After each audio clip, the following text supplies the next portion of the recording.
자, 우리 2021년도가 우리 시작한 지 엊그저께 같은데요. 오늘 날짜 아시나요? 1월 20일입니다. 와, 참 벌써 2021년도 1월 달이요. 20일이나 지났습니다.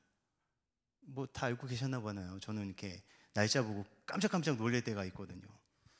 참 원래 항상 새해에는요. 좀 뭔가 새롭게 시작하는 그 맛이 있지 않습니까? 그래서 12월까지는 어떻게 살았든 1월이 딱 되면서부터 사람은 무언가를 막 하려고 합니다. 그래서 원래 이제 새해가 되고 나서 가장 호황을 누리는 곳 중에 하나가 바로 뭐 피트니스 센터 이런 데잖아요. 막 이렇게 가서 운동하고 사람들이 막 거의 또 이런 대목이어서 막 운동하는 이런 그런 단체들에서는 막 1년 막 정기 회원권 끊으면 막 굉장히 할인 많이 해주고 막 그러는 것들도 많이 봤는데요. 자, 이번 한 해는 어떻게 보면 참 새롭게 시작하고 정말 벅차게 시작해야 되는데도 불구하고 이번에는 참 무거운 마음으로 우리가 또한 맞이한 것 같습니다. 왜냐하면 코로나19가 여전히 기승을 부리고 있고 우리가 마주하고 있는 환경 또한 여전히 쉽지 않기 때문인 것 같습니다. 그로 인해 많은 사람들이 힘들어하고 있지만 특별히 이 환경 때문에 교회와 크리스찬들이 마주한 환경들은 더 쉽지 않아질 것 같습니다. 이전에도 뭐 교회에 대한 부정적인 인식은 뭐 시대를 막론하고 어디에나 있었지만 이제는 그것과는 전혀 비교할 수 없는 더 큰 어려움이 우리 눈앞에 있는 것 같습니다. 그동안 안 그래도 위기라고 여겼었던 뭐 전도 사역 그리고 뭐 다음 세대 사역 이 사역들은요 정말 더 큰 어려움을 마주하고 있는 것이 우리 현실입니다. 그런데 저는 이것이 위기라고만 생각하지 않습니다. 오히려 이 위기를 통해서 우리가 발견해야 되는 것은 오히려 본질적인 질문과 도전을 다시 한 번 더 우리에게 던져볼 수 있어야 된다고 생각합니다. 정말 한국교회는 정말 유례없는 성장을 하였습니다. 세계 어느 교회 역사에서도 이렇게 성장하고 이렇게 정말 짧은 기간 안에 놀라운 부흥과 하나님께서 쏟아부으시는 말 그대로 쏟아부으시는 은혜였거든요. 이런 것들을 경험한 그런 교회는 그 어디에도 없었습니다. 한국교회는 그 가운데 놀랍게 성장했고요. 그동안 정말 쉴 틈 없이 달려오기만 했습니다. 어떻게 보면 지금 우리가 마주하고 있는 이 현실이 감당할 수 있는 참 감당하기 쉽지 않은 것들입니다. 그럼에도 불구하고 저는 이 위기 가운데 우리는 우리 스스로를 돌아보고 크리스찬으로서의 정말 진정한 삶이 무엇인지 과연 이 시대 가운데 교회가 감당해야 할 그런 교회적인 사명이 무엇인지 본질적인 사명이 무엇인지 사회 안에서 그리고 우리가 빛과 소금으로서 감당해야 될 역할이 무엇인지 우리는 점검하고 회복해야 될 때라고 생각합니다. 그런 면에서 우리가 2021년도 우리 월삭 주제들이 있지 않습니까? 그 주제들 또한 본질적인 부분을 좀 고민하고 다뤄봤으면 좋겠습니다. 그래서 정말 하나님께서 기뻐하시는 성공적인 그런 크리스찬의 삶을 살아가기 위해서 정말 세상 안에서 살아가고 있지만 그냥 세상의 흐름대로 그냥 어쩔 수 없이 따라가는 자들이 아니라 세상 안에서 하나님의 선한 영향력을 성공적으로 흘려보내는 삶을 살아가기 위해서 우리가 예수 그리스도를 믿은 자로서 이제는 작은 예수로서 세상 안에서 성공적으로 살아가기 위해서 정말 기도하며 애쓰고 힘쓰는 우리 모두가 되길 예수님의 이름으로 간절히 축복합니다. 이 시간 먼저 우리 함께 읽었었던 우리 골로새서 우리 3장 우리 1절 말씀을 우리 먼저 같이 한번 더 읽어볼까요? 우리 골로새서 3장 1절 말씀 우리 한 번 더 읽을 때는 우리 한 목소리로 좀 같이 읽어봤으면 좋겠습니다. 함께 읽겠습니다. 시작. 그러므로 너희가 그리스도와 함께 다시 살리심을 받았으면 위의 것을 찾으라. 거기는 그리스도께서 하나님의 우편에 앉아 계시느니라. 오늘 함께 나눈 말씀은 그러므로 너희가 그리스도와 함께 다시 살리심을 받았으면 이라고 시작하고 있습니다. 그리스도와 함께 다시 살리심을 입은 존재가 누구입니까? 바로 그리스도인입니다. 우리가 예수 그리스도의 사랑으로 말미암아 다시 사는 은혜를 누렸다면 반드시 따라와야 되는 것이 있는데 그게 무엇이냐? 위의 것을 찾는 것이라는 거예요. 다른 말로 하면 우리는 위의 것을 찾는 존재로 살게 하기 위하여 하나님께서는 자신의 하나뿐인 그 아들을 보내셔서 우리를 다시 살리셨다는 것이 됩니다. 그러면서 바울은 이렇게 이야기합니다. 거기는 그리스도께서 하나님 우편에 앉아 계시느니라. 위의 것을 찾는 삶은 무엇일까요? 바울은 이렇게 이야기하는 거예요. 위의 것을 찾는 삶은 바로 그리스도를 바라보는 삶이다 라고 고백하는 것입니다. 히브리서 12장 2절은 또한 이렇게 말씀합니다. 믿음의 주요 또 온전하게 하시는 이인 예수를 바라보자. 그는 그 앞에 있는 기쁨을 위하여 십자가를 참으사 부끄러움을 개의치 아니하시더니 하나님 보좌 우편에 앉으셨느니라. 예수님을 바라보며 살아가는 삶은 크리스찬 삶에서 아주 기초 중의 기초입니다. 여러분, 크리스찬은요 그냥 주님을 부르기만 하는 자들이 아닙니다. 주님을 따르는 모양을 가진 자들이 아닙니다. 예수님께서 이 땅에 오셔서 정말 수많은 제자들을 찾으셨어요. 주님께서 가시는 곳마다 수많은 기적이 일어났고요, 놀라운 일들이 일어났습니다. 그로 인해서 수많은 사람들, 수많은 군중들이 예수님을 따라다녔습니다. 그렇지만 그들이 원했었던 건 주님 그 자체가 아니었다라는 사실이에요. 주님께서 행하실 놀라운 일들을 그들은 기대했습니다. 그냥 기적을 기대한 거죠. 그리고 주님을 통해서 그들이 원했었던 것은 그들 안에 아직까지 해결하지 않는 그 문제들이 해결되기를 원했었다라는 거예요. 뭐 주님의 제자들은 좀 달랐나요? 자신의 인생을 다 던지고 주님을 따랐지만 그들 또한 별반 다르지 않았습니다. 그들이 원했었던 것은 주님 그 자체를 찾는 삶이 아니라 주님을 통해 그들이 꿈꾸던 것이 이루어지는 것이었습니다. 그러나 그때 주님께서는 어떻게 하셨습니까? 수많은 군중들을 끊임없이 물리치셨습니다. 그리고 잘못된 것을 향하는 제자들의 모든 세상적인 소망을 주님께서 깨뜨리셨습니다. 그것이 완전히 산산조각난 그 결정적인 사건이 바로 십자가 사건 아닙니까? 다 깨뜨리셨어요. 그리고 주님께서 그들이 온전히 주님만을 바라볼 수 있게 되었을 때, 그때에서야 비로소 그들이 제자가 되었던 것입니다. 여러분, 이것은 우리에게도 똑같은 문제입니다. 우리가 주님을 바라보지 않고 주님을 따를 수 있다는 거예요. 너무나 무서운 현실이, 우리가 여기 모여서 있을 수 있고, 우리가 주님을 찬양할 수 있고, 우리가 주님의 말씀을 들을 수 있고, 주님을 찾는 모양은 가질 수 있지만 전혀 예수님의 가르침과 다르게 살아갈 수 있다는 것입니다. 이것은 이미 세상 안에서 수많은 사건들로 인해서 이미 증명된 사실 아닙니까? 우리가 뉴스에서 접하는 소식 얼마나 많습니까? 놀랍게도 많은 크리스찬들이라고 하는 사람들이 그 문제에 저지릅니다. 더 이상 말하기도 부끄럽습니다. 뉴스에서 나오는 거 보면 참 뉴스 보기가 두려울 정도인 삶을 살아가고 있습니다. 더 이상 말하기 부끄러울 정도로 믿음 따로 삶 따로 살아가는 그런 거짓 증인들이 얼마나 우리 삶 가운데서 많이 바라볼 수 있습니까? 허다합니다. 우리는 쉽게 그들을 비판하고 정죄할 수 있습니다. 그렇지만 우리는 정말 괜찮다라고 이야기할 수 있겠습니까? 여러분, 크리스찬은 어떤 자입니까? 위의 자리를 차지하는 자가 아닙니다. 바울은 위의 것을 바라보고 찾으라라고 이야기했지 위에 올라서라라고 이야기하지 않았습니다. 그럼에도 불구하고 언제부턴가 교회는 세상이 말하는 위의 것을 구하기 시작합니다. 높은 자리에 오르려고만 하고, 많은 것 가지려고만 하고, 남들의 굴려하는 그 위의 자리에 서서 그 자리를 자꾸 구하기만 했습니다. 오늘 말씀은 분명하게 우리가 무엇을 구해야 될지를 분명하게 얘기해 주고 있습니다. 위의 것을 찾는 삶은 세상적인 특권을 누리는 삶이 아니라 예수님을 바라보고 바로 그분처럼 살아가는 삶입니다. 그것은 우리를 향한 하나님의 뜻을 이루어가는 삶이며 바로 예수 그리스도께서 걸으신 그 겸손과 사랑의 길을 걷는 삶입니다. 여기서 생각하다라는 말은요, 그냥 머리로만 생각하는 것이 아닙니다. 완전히 사로잡혀 있는 것을 의미합니다. 여러분, 크리스찬은요, 무엇으로 가득 찬 자가 크리스찬일 것 같습니까? 예수로 가득 찬 자가 크리스찬입니다. 사람은요, 무언가에 가득 차 있으면 그것이 표출되게 되어 있습니다. 그렇게 되어 있는 것 같아요. 그래서 슬픔이 가득한 사람은요, 그 슬픔을 감출 수가 없고요, 드러나게 되어 있잖아요. 분노가 가득한 사람은 분노가 표출되게 되어 있습니다. 예수가 가득한 사람은 예수가 보여질 수밖에 없다는 겁니다. 우리에겐 무엇이 보일까요? 저는 성경을 읽으면서 정말 놀랍게 여겼었던 것 중에 하나가 바로 안디옥 교회 성도들의 이야기였습니다. 안디옥 교회 성도들은요, 그들이 살아가는 곳에서 크리스찬이라 불림을 받았습니다. 난 크리스찬이다, 뭐 십자가 목걸이 달고 막 이런 물고기 모양의 뭐 배지 차 뒤에 붙이고 다니고 막, 그래서 저 사람 크리스찬인가 보다 라고 생각했던 게 아니라 세상 사람들이 세상적인 눈으로 봤을 때 그들을 크리스찬으로 불려주었었던 것입니다.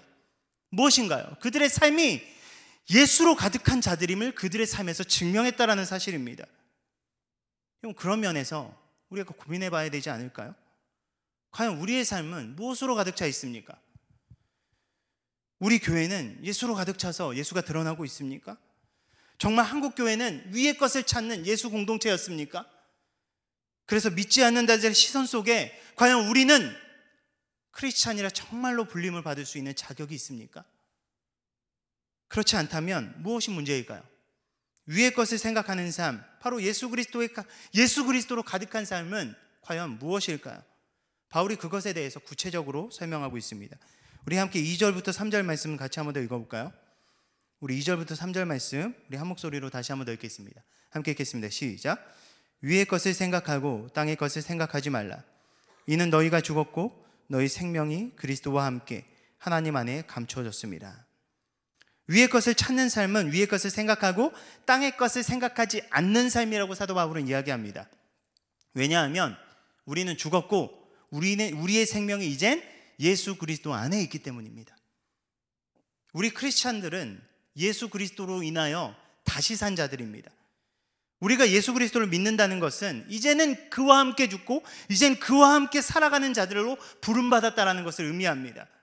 이건 그냥 생각하는 삶이 아니에요.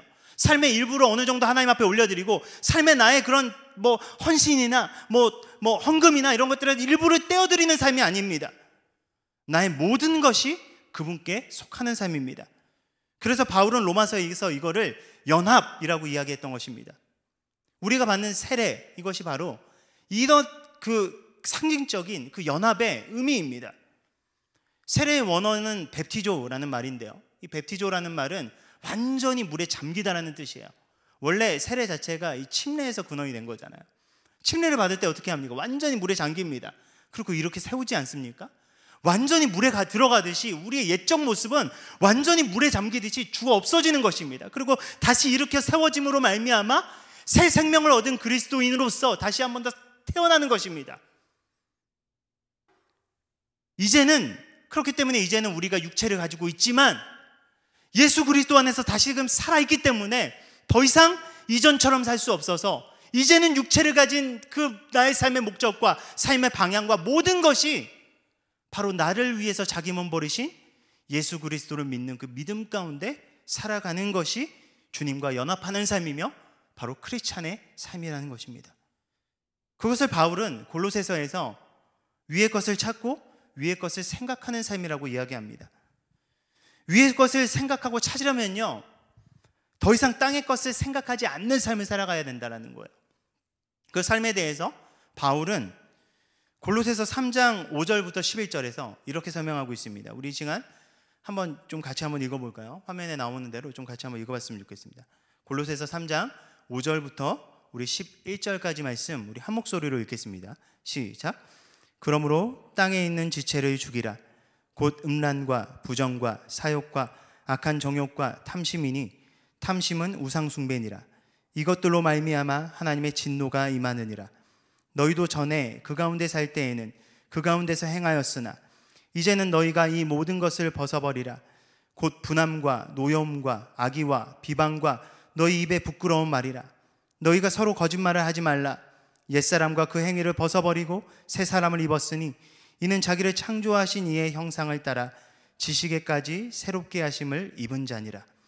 거기에는 헬라인이나 유대인이나 할레파나 무할레파나 야만인이나 수구디아인이나 종이나 자유인이 차별이 있을 수 없나니 오직 그리스도는 만유시오 만유 안에 계시니라. 여러분, 위의 것을 찾고 생각하는 삶은요, 땅의 것을 죽이는 삶입니다. 우리가 죽여야 할 것은 우리 안에 있는 음란, 부정, 사욕, 악한 정욕, 그리고 탐심이라고 말씀합니다. 우리가 예수 믿고 변화되었다면 이전에 우리의 삶을 지배했었던 이런 악한 것들이 더 이상 우리의 주인의 자리에 앉아서 그것에 휘둘림 나가지 않도록 이제는 경계하고 그것들을 물리치라라고 선포하는 것입니다. 이것에 얽매였었던 삶은 어떤 삶이었습니까? 하나님의 진노가 임할 삶이었습니다. 그때에는 이렇게 살아가는 것이 어쩔 수 없었던 삶이었습니다. 그것이 주인이었으니까요. 당연한 것이었습니다. 그러나 예수 안에 다시 산 우리는 이것을 이제 벗어버려야 한다라고 이야기하는 겁니다. 그런데 너무나 부끄럽게도 우리가 말할 수 없는 그 사랑을 받았음에도 여전히 우리 마음속에서는 예전에 우리를 사로잡고 있었던 죄악된 욕망과 죄악된 본성이 여전히 남아있다는 것입니다. 이게 완전 다 죽어 없어졌으면 바울이 이걸 죽이라라고 이야기하지 않았겠죠. 여전히 살아있다는 것입니다. 그래서 그것이 우리의 삶의 여러 영역에서 바로 분노와 노여움과 악의와 비방과 그리고 부끄러운 말로 표출되어서 나타나는 것입니다. 그렇기 때문에 우리 삶 가운데 나타나는 여러 가지 거룩하지 못한 영역들은요, 부끄러워야 될 문제입니다. 아무리 옳다고 주장해도 교회가 내 주장이 옳다고 막 싸우고 비방하고 비판하고 있으면요, 여러분 그것은 정말 부끄러워야 될 모습입니다. 바울은 너희가 서로 거짓말하지 말라라고 이야기합니다. 무엇을 거짓말해야 되지 말까요? 믿는 자들끼리 과연 무엇을 거짓말할 수 있을까요? 우리가 너무나 쉽게 할 수 있는 거짓말이 무엇일까요? 아닌데도 그런 척, 괜찮지 않은데도 괜찮은 척, 우리의 내면은 전혀 은혜롭지 않은데 여전히 더러운 것이 가득한데도 불구하고 나는 경건한 척, 나는 겸손한 척 하는 것입니다. 나는 괜찮다, 나는 선하다, 나는 신실하다, 나는 주님을 사랑한다, 나는 의롭다 라고 생각하기 때문에 너무나 쉽게 뭘 하는 겁니까? 비판하고 정죄가 너무나 쉽게 나오는 겁니다. 누구의 모습입니까? 예수님께서 책망하셨던 바리새인의 모습입니다. 우리는 바리새인의 이러한 외식과 교만을 날마다 경계하고 날마다 우리가 어떤 자인지 똑바로 눈뜨고 바라볼 수 있어야 한다는 것입니다. 우리는 하늘을 바라보도록 부름받은 자들이지만 여전히 땅의 것에 영향을 받는 우리는 연약하고 부족한 자들입니다. 아무리 신앙생활해도요, 아무리 직분받아도요, 우리는 여전히 연약한 자들입니다. 여러분, 신앙은요, 내가 잘나서 내 힘과 능력으로 하는 것이 아닙니다. 주님 없이 살아가던 자가 주님으로만 살게 되는 것이 신앙 아닙니까? 그 거룩한 삶은 오직 주님과 함께 살 때에만 유지될 수 있고 지켜갈 수 있는 것입니다. 여러분, 이것은 누구에게나 공평한 것입니다.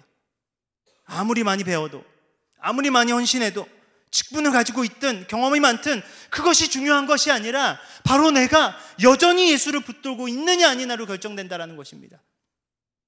그렇게 바울은 이제는 땅의 것을 끊어내고 주님 바라보며 임하실 영광을 바라보며 살아가라 라고 우리에게 권면하는 것입니다. 우리 함께 4절 말씀 다시 한번 더 읽어볼까요? 우리 함께 읽은 4절 말씀, 우리 시간 한 번 더 우리 한 목소리로 같이 한번 더 읽어보겠습니다. 4절 말씀 함께 읽겠습니다. 시작. 우리의 생명이신 그리스도께서 나타나실 그때 너희도 그와 함께 영광 중에 나타나리라. 결국 위의 것을 생각하고 바라보는 삶은요, 이 땅의 소망이 아니라 우리에게 주실 영원한 하나님의 나라를 바라보며 그곳에서 누릴 영광을 바라보며 살아가는 삶이라는 거예요. 그것을 생각하고 그것을 바라보고 그것에 우리의 소망과 모든 것을 두고 살아가는 삶입니다. 여러분, 그 삶이 중요하고 그 삶이 목적이 될 때 우리는 이 땅에 임하는 우리의 모든 시선과 욕심과 소망을 내려놓고 다르게 살아갈 수 있다는 겁니다. 다르게 살 수 있다는 것입니다. 청년부에서 굉장히 중요한 사역 중에 하나가 뭐냐면 단기 선교 사역입니다. 여러분, 단기 선교가 중요한 거는요, 다른 이유가 아니에요.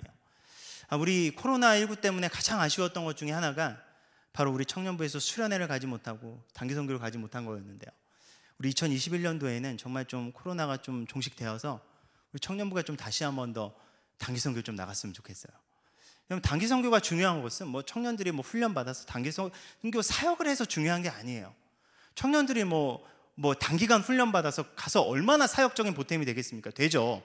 거기 선교사님들한테 위로와 소망이 되고 하죠. 그렇지만 그곳에서 전문적으로 선교사 훈련 받으시고 몇십 년 동안 그곳에서 뿌리박고 사역하시는 그 분들의 그런 영향력과 그런 것들에 비하면 저희가 기여할 수 있는 건 정말 없습니다. 하나님께서 그냥 일하시는 거죠. 그런데 그 단기 선교 사역을 통해서 청년들이 바뀝니다. 여러분, 왜 바뀌는지 아세요? 바로 선교를 통해 정말 중요한 것들을 발견하게 되고요, 정말 본질적인 것, 비본질적인 것을 나눠지게 되고요, 정말 그것을 통해 조정할 수 있기 때문입니다. 단기 선교를 준비하면서 갈 때 그 누구도요, 자기에게 필요하다고 생각하는 모든 것을 다 들고 가는 사람 없습니다. 뭐 그렇잖아요. 여러분들도 뭐 우리 교회에서 뭐 미얀마라든지 이런 데 갔으니까 여러분들 아실 거 아닙니까? 현지 사역에 필요한 물품들 챙겨가고요, 또 그곳에서 만나게 될 우리 선교 대상자들을 위한 또 선물 같은 것도 막 챙겨가거든요. 그거 들고 가기에도 자리가 없어요. 그렇기 때문에 모든 사람들이 자신의 짐을 최소화해요. 정말 가져갈 수 있는 것만 가져갑니다. 그냥 옷 몇 개 가져가서 속옷 진짜 달랑 몇 개 가져가서 막 빨아 입고 그냥 막 며칠 막 돌려 입고 막 그렇습니다. 여러분, 그렇게 할 수 있는 이유가 무엇입니까? 더 중요한 게 있기 때문이에요. 그리고 우리가 단기 선교 가는 그 자리는요, 우리가 영원히 살 곳이 아니기 때문에 최소화해서 정말 생존하고 버틸 수 있을 정도만 가져가는 겁니다. 감정적인 모든 면에서도 마찬가지예요. 단기 선교 가서 뭐 싸우기도 하거든요. 청년들끼리 뭐 이렇게 감정이 생길 수도 있습니다. 그렇지만 절대 오래 가지 않아요. 은혜 안에서 다 해결됩니다. 풉니다. 섭섭한 거 있어도 참습니다. 불편한 거 있어도 불평하지 않고 참아요. 여러분, 그 이유가 무엇입니까? 그곳에 간 분명한 목적이 있기 때문이고, 단기이기 때문에 딱 정말 본질적인 것에 집중할 수 있기 때문이고, 그곳에서 만나는 모든 사람들이 선교의 대상이고, 나와 함께하는 이 사람들이 하나의 그런 가치를 이루어갈 선교의 팀원이기 때문에 버텨내고 이겨내고 그 안에서 성장할 수 있는 겁니다. 여러분, 그런데 이 단기 선교에 임하는 이 태도가 바로 이 땅에서 살아가는 우리의 삶의 태도여야 된다고 생각합니다. 여러분, 크리스찬은요, 이 땅에서 영원히 사는 자들이 아닙니다. 그런데 너무나 안타깝게 이 땅에서 영원히 살 것처럼 살아가시는 분들이 계세요. 그렇게 투자하고 그렇게 바라보고 그렇게 살아가는 사람들이 있습니다. 그렇지만 영원이라는 관점에서 볼 때 하나님의 사명을 가지고 우리는 이 땅 가운데 단기 선교하러 온 것입니다.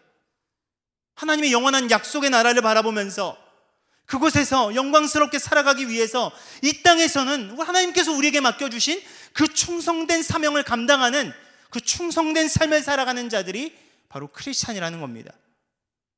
그러기 위해 바울은 우리 옛적인 것을 벗어버리고 이제는 새 사람의 옷을 입으라라고 우리에게 선포하는 것입니다. 우리 골로새서 우리 3장 12절부터 17절까지 말씀을 우리 시간 마지막으로 좀 같이 한번 더 읽어볼까요? 우리 3장 12절에서부터 17절까지 말씀 우리 한 목소리로 같이 한번 읽어보겠습니다. 시작. 그러므로 너희는 하나님이 택하사 거룩하고 사랑받는 자처럼 긍휼과 자비와 겸손과 온유와 오래 참음을 옷 입고, 누가 누구에게 불만이 있거든 서로 용납하여 피차 용서하되 주께서 너희를 용서한 것 같이 너희도 그리하고 이 모든 것 위에 사랑을 더하라. 이는 온전하게 매는 띠니라. 그리스도의 평강이 너희 마음을 주장하게 하라. 너희는 평강을 위하여 한 몸으로 부르심을 받았나니 너희는 또한 감사하는 자가 되라. 그리스도의 말씀이 너희 속에 풍성히 거하여 모든 지혜로 피차 가르치며 권면하고 시와 찬송과 신령한 노래를 부르며 감사하는 마음으로 하나님을 찬양하고, 또 무엇을 하든지 말에나 일에나 다 주 예수의 이름으로 하고 그를 힘입어 하나님 아버지께 감사하라. 하나님께 택함을 받은 자로서 하나님의 거룩하고 사랑을 받는 자처럼 긍휼과 자비와 오래 참음으로 옷 입고 불만이 있더라도 용납하고 용서하라 라고 바울은 권면하는 것입니다. 여러분, 사역을 하면서 가장 많이 듣는 말 중에 하나가 이거예요. 어디까지 용서하고 어디까지 사랑해야 됩니까? 참 어려운 질문이죠. 참 쉽게 대답할 수 없는 겁니다. 그렇지만 오늘 말씀은 이 부분에 있어서 너무나 쉽게 말씀합니다. 주께서 너희를 용서하신 것 같이 너희도 그리하고 이 모든 것 위에 사랑을 더하라. 주님께서 우리에게 하신 것처럼 용서하고 사랑을 더하라 라고 이야기합니다. 그리고 평강과 감사와 찬송이 가득한 삶을 살아가라고 선포합니다. 그리고 그것에 대한 증거로 무엇을 하든지 말에나 일에나 주 예수 그리스도의 이름으로 하고 그를 힘입어 하나님께 감사하는 삶을 살아가라 라고 바울은 강력하게 권면합니다. 이것이 바로 위의 것을 생각하는 크리스찬의 삶이라는 겁니다. 교회와 성도가 여러분 이렇게 살아간다라고 한번 생각해 보십시오. 안에서나 밖에서나 그리스도께서 우리에게 베풀어 주신 용서와 용납이 너무나 가득하고, 무슨 일을 하든지 무엇을 하든지 예수 그리스도의 이름에 부끄럽지 않게 행동하고, 어떤 일을 마주하든지 주님께서 주시는 평안과 감사가 가득하고, 그렇게 살아가는 성도와 교회들이 이 땅에 넘쳐난다면 어떨까요? 사회가 변하지 않겠습니까? 여러분, 우리는 세상을 비판하기 이전에 우리는 말씀 앞에 우리 자신을 먼저 비춰볼 수 있어야 됩니다. 세상 사람들은 뭐라고 이야기합니까? 세상에서 일어나는 더럽고 악하고 추한 일들을 바라보면서 신이 없다라고 이야기합니다. 자기들만의 방법으로 그래서 구원을 찾으려고 하지만 그 어디에도 그들은 구원과 소망을 찾을 수가 없습니다. 그렇게 소망이 없어 보이는 이 땅 가운데 하나님께서는 자신의 아들을 희생하시면서 우리를 구원하셔서 이 땅에 심으셨습니다. 그 이유는 간단합니다. 이 땅에서 우리가 하나님 바라보면서 하나님을 이용해서 세상 것 구하며 잘 먹고 잘 살기 위함이 아니라 바로 하나님께서 이 세상을 그토록 사랑하심을 바로 우리의 삶을 통해 증명하기 위해서 우리를 이 땅 가운데 심으셨다는 사실입니다. 우리의 삶이 하나님을 증명하도록 우리를 이 땅에 심으셨습니다. 그렇기 때문에 우리는 하나님의 은혜에 합당한 자로서 새 사람이 되어야 됩니다. 세상 사람들처럼 살아가지 말고 의와 진리와 거룩함을 쫓아 살아가야 됩니다. 그렇게 살아가기 위해 여전히 우리 삶 가운데 여전히 침투하는 잘못된 악에게 지지 말고 이제는 선으로 악을 이겨내는 삶을 살 수 있어야 됩니다. 지금 이 시대는요, 그 어느 때보다 책임 있는 크리스찬을 필요로 하는 시대입니다. 사회적인 목소리를 내고 나의 권리를 주장하는 교회가 아니라 이 시대의 아픔을 품고 병들고 고통받고 소외된 자들과 함께하는 진짜 예수님께서 하셨던 그 사역을 감당하는 진짜 교회가 필요한 시대입니다. 바로 우리가 그 한 사람, 바로 우리가 그 교회가 되어서 병들고 상한 마음으로 무너져가는 이 땅 가운데 하나님의 사랑을 다시 흘러보내기에 부족함이 없는 그 삶을 살아가는 우리 모두가 되길 예수님의 이름으로 간절히 축원합니다. 이 시간 함께 나눈 말씀을 가지고 우리 시간 좀 다 같이 좀 기도하면서 나아갔으면 좋겠습니다. 우리는 모두가 어렵다라고 말하는 시대 가운데 살아가고 있습니다. 이때 하나님의 사랑과 은혜 안에 다시금 우리의 믿음을 회복하여 이젠 크리스찬으로서 위의 것을 바라보고 위의 것을 생각하는 그 삶을 살아갈 수 있도록 우리의 그런 죄된 옛날 모습 다 벗어버려 던질 수 있도록 성령으로 우리와 함께하여 주시고 성령으로 우리의 삶을 붙들어 주시옵소서. 우리 시간에 같이 주여 한번 부르고 간절한 마음으로 하나님 앞에 기도하면서 나아갑니다. 다 같이 기도합니다. 주여